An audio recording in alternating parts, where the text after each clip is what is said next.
என்ன மேடம் பண்றீங்க? இல்ல அவங்க விருப்பப்பட்டு எடுத்த சாரி, அதனால அந்த சாரி ப்ளீட் பண்ணுவாங்க. அது உங்களுக்கு ஹெல்ப் பண்ண மாதிரியே இருக்கும். ஐயோ இது எனக்கு ப்ளீட்டே பண்ண வேணாமா, இன்னும் தையலே அடிக்கல, இதுல ப்ளீட் வர.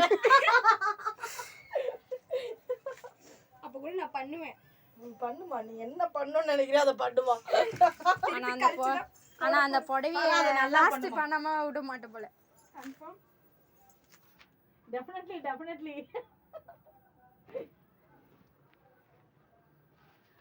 என்னமோ பண்றா. தயவு செஞ்சு மேலே ஏறிடுறோம். அவன் ஏதோ கொடூர குரங்க ஏதோ பண்ணி. நான் ப்ளீட்ஸ் அழகா எடுத்து காட்டுறேன் பாருங்க. டேய் இப்போ ப்ளீட்ஸ் எடுக்காதடா, எப்படி இருந்தாலும் அவர் இது பண்ணிட்டு வரடா. முன்னாடி ஓர அடிச்சிருவோம், ஓர அடிச்ச பிறகு ப்ளீட் எடுத்தாலும் நம்மளுக்கு யூஸ் ஆகும். இந்த பைத்தியம் ஏன் இப்போ ப்ளீட் எடுக்குது? நான் சும்மா எடுக்கிறேன். ஸ்ட்ரீக் இப்போ நான் கட்டி பார்க்க போறேன். என் ஃபேஸ் கேவலப்படுத்துது. ஃபால்ஸ் ஓர அடிச்ச பிறகு நீங்க ப்ளீட்ஸ் எடுத்தீங்கன்னா எனக்கு யூஸ் ஆகும். அது அப்புறமா எடுத்து தரேன் மேம். பின்னாடி போவேன். ஐயோ எல்லாமே ஒரு பைத்தியங்களே நான் படுற அவஸ்தை இருக்கே.